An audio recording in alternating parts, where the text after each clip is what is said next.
Olá, queridos amigos, queridas amigas, estamos iniciando o programa semanal ABC do Espiritismo. Vai ao ar pela TV Mundo Maior e também pela TV A Caminho da Luz. Agradeço a oportunidade de estar fazendo parte da programação dessas duas emissoras, uma a cabo e a outra via internet. É uma alegria imensa podermos estudar ora o Livro dos Espíritos, ora o Evangelho segundo o Espiritismo. E hoje estudaremos uma página de o Evangelho segundo o Espiritismo. Lembrando que o Evangelho é o livro que nos trouxe a parte moral do Espiritismo, a parte religiosa, a parte de Jesus para o nosso entendimento. Enquanto o Livro dos Espíritos nos apela à filosofia, enquanto o Livro dos Médiuns nos apela à ciência, o Evangelho apela ao nosso coração.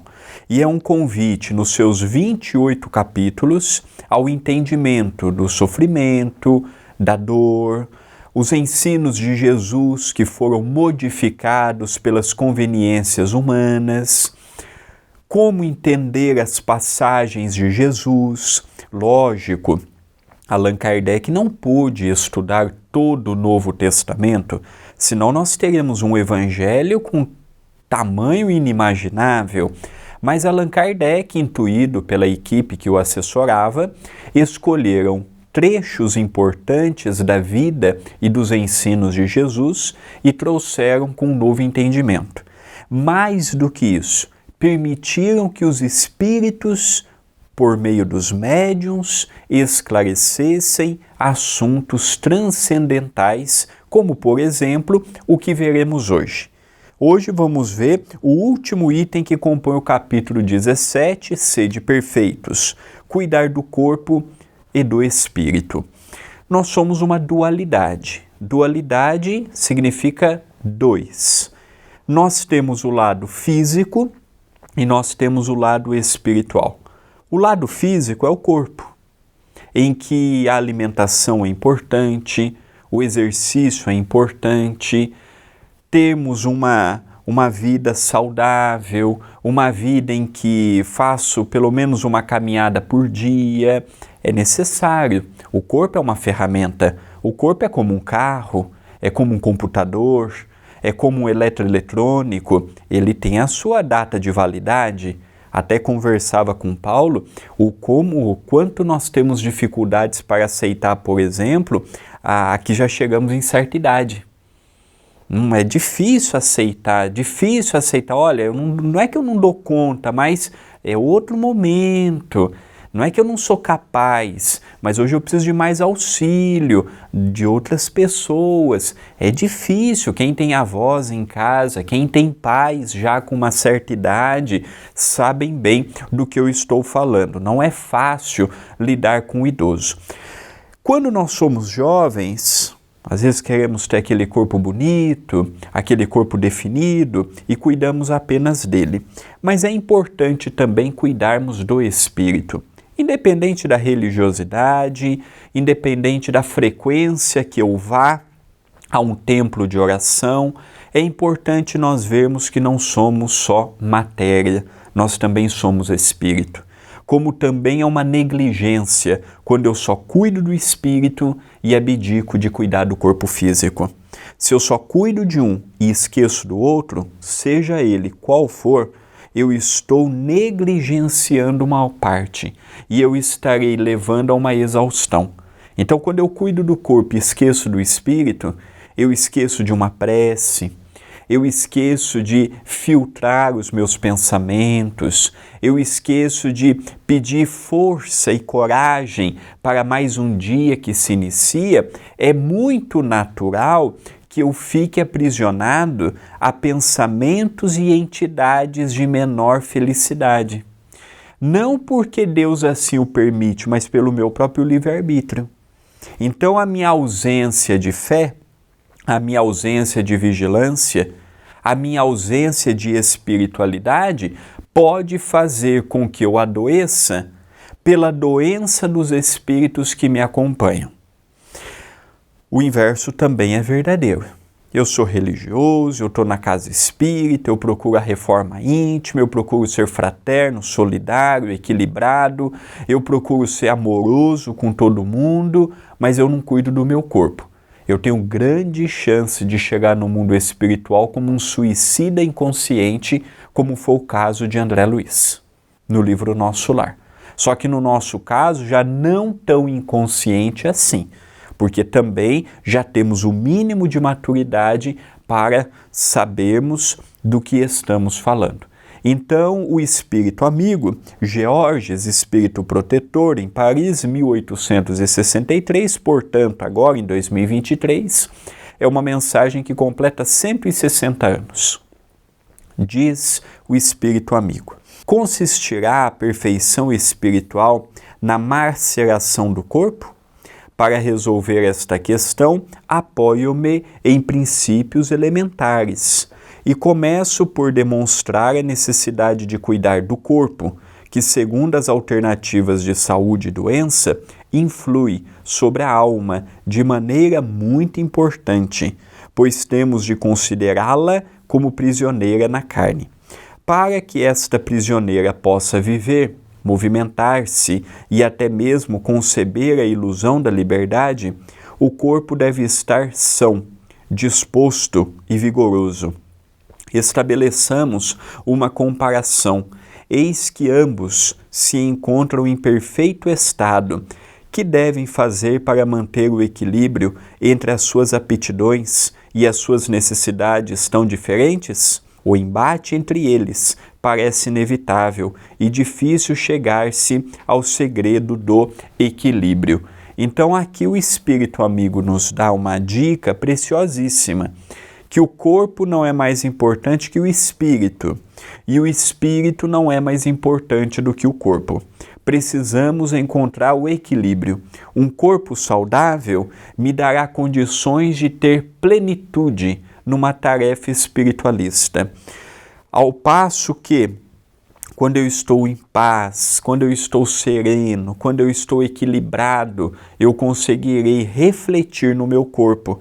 E quando vierem aquelas doenças, as dificuldades orgânicas, fisiológicas, aquelas que todos nós estamos sujeitos, eu não adentrarei naquele campo da revolta, do pessimismo, porque comigo, Deus se esqueceu de mim, Deus me abandonou, aquelas coisas que comumente nós replicamos para nós mesmos. Mas me chama a atenção, primeiro porque o capítulo 17, para mim, é um capítulo diferenciado do Evangelho, Sede Perfeitos. Olha os assuntos que aqui nós tivemos a oportunidade de estudar nos 11 itens que formam este capítulo. Então, olha, aqui nós vamos ver caracteres da perfeição, o homem de bem, os bons espíritas, parábola do semeador. Aí já entra nas instruções dos espíritos, o dever, a virtude, superiores e inferiores, o homem no mundo, e ele encerra dizendo, cuidar do corpo e do espírito.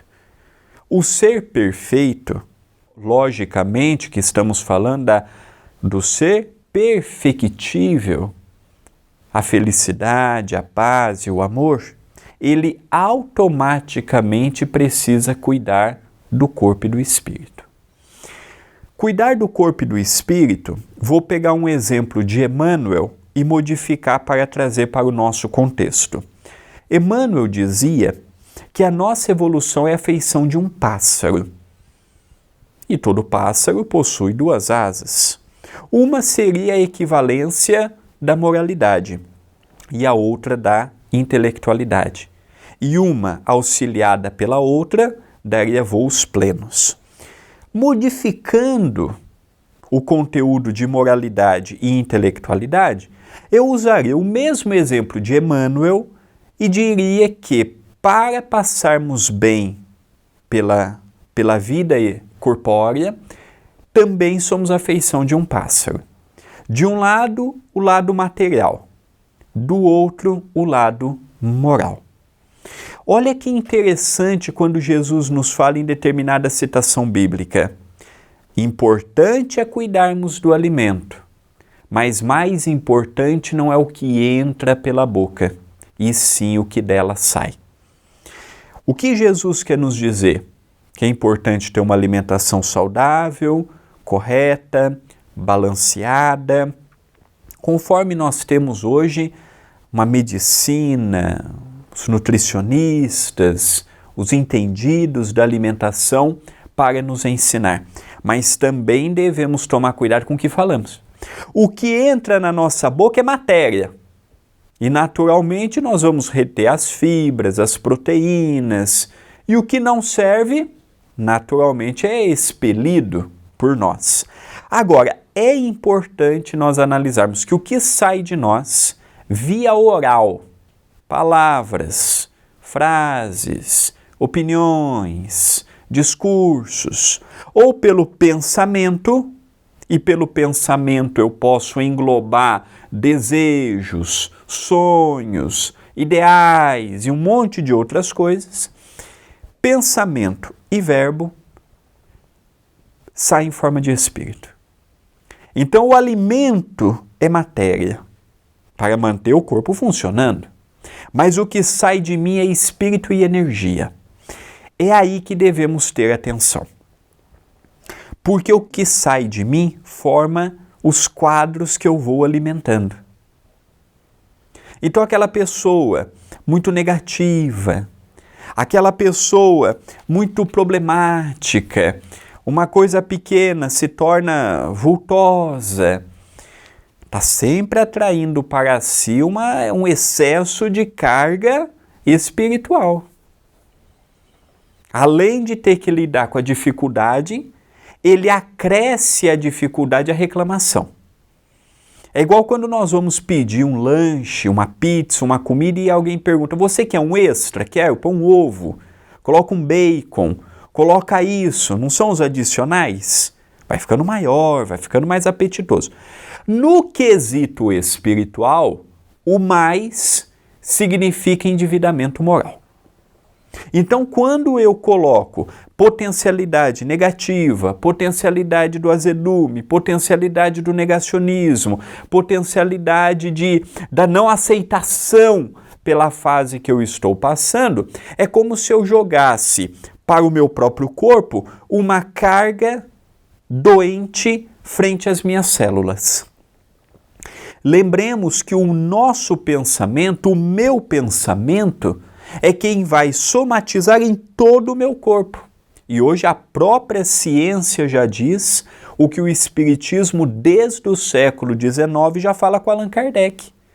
Nós interferimos positivamente e negativamente pelo pensamento no corpo físico. O assunto é palpitante. Nós vamos para o intervalo para os amigos da TV Mundo Maior e vamos continuando para os amigos da TV A Caminho da Luz. Voltamos com os amigos da TV Mundo Maior e continuamos com os amigos da TV A Caminho da Luz. O assunto é palpitante. Então é como se eu dissesse para o meu corpo, fique doente. A sua dor é maior. Você não tem a solução para o seu problema.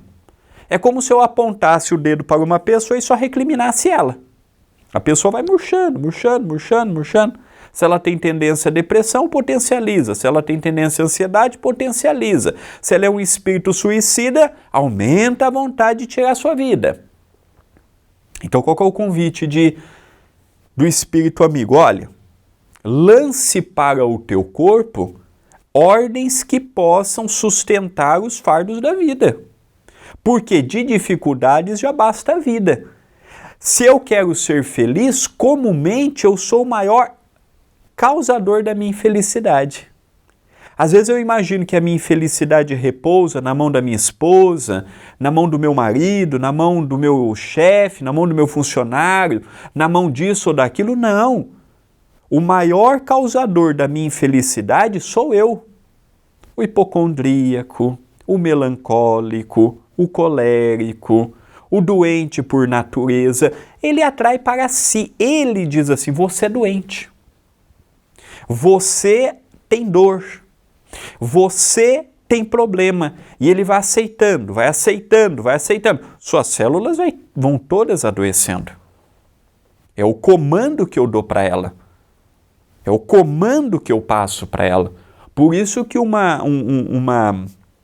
conceito oriental vale por 1000 palavras. Mente sã, corpo são. Tem uma lógica nisso. É a mente que comanda o corpo e não o corpo que comanda a mente. Quando eu falo assim, a minha vontade de urinar é maior do que o meu desejo, eu estou permitindo que as minhas necessidades fisiológicas falem mais alto do que o controle que eu devo ter sobre ele. Quando eu permito que a impaciência da ausência do sono tire o meu humor, me deixe desequilibrado, é como se eu dissesse assim, olha, o meu cansaço está mandando em mim. Quando eu fico 1 hora sem comer, 2 horas sem comer, e eu vou ficando chato, eu vou ficando de mau humor, é como se eu dissesse assim, olha, a fome está te impregnando.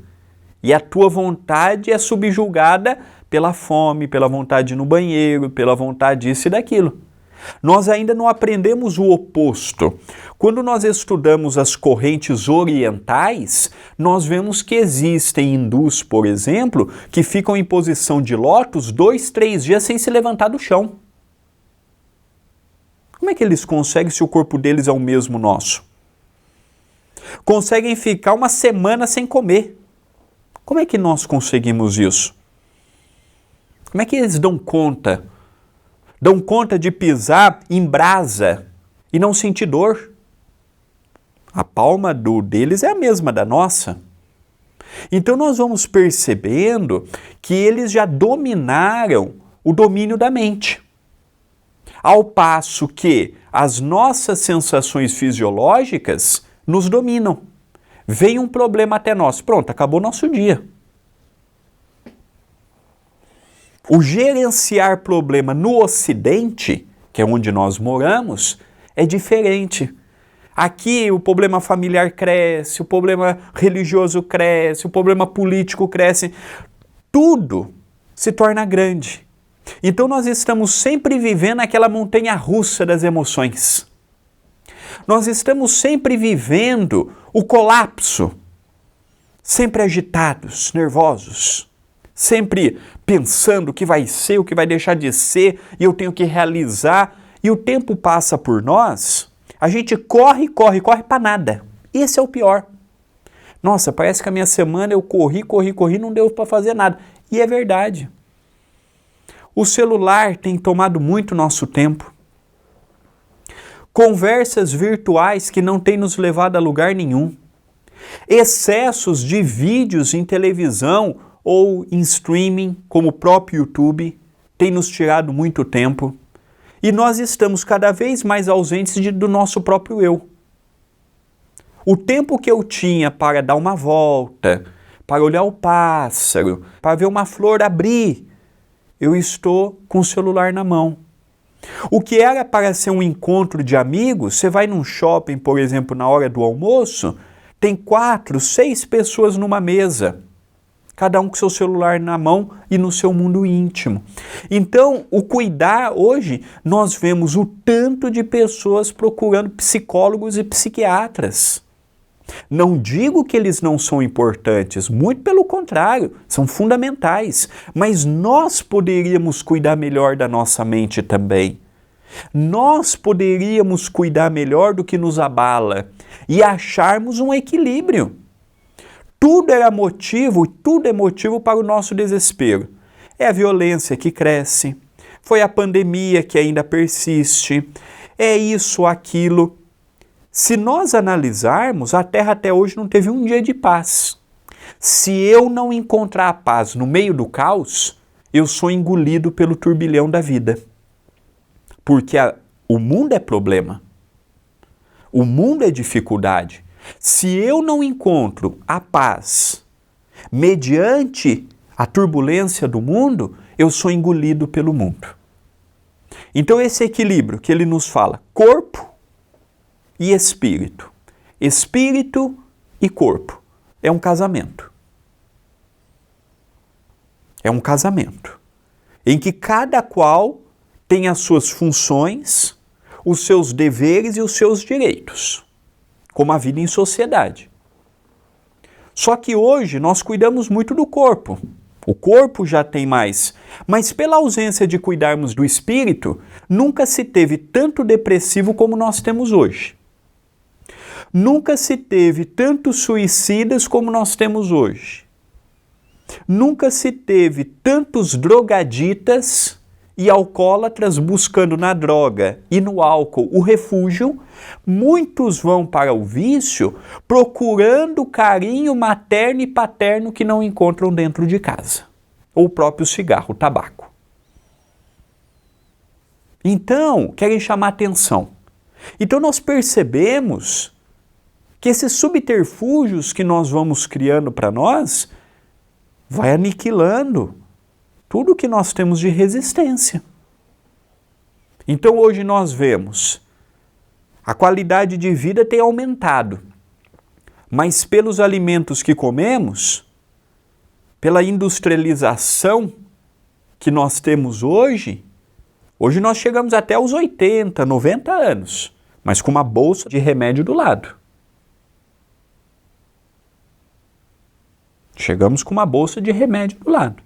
Então, o que o Espiritismo nos orienta? Fazemos parte do mundo, não tem como ser diferente. Eu sou espírita, eu sou diferentão. Não, você é uma pessoa comum.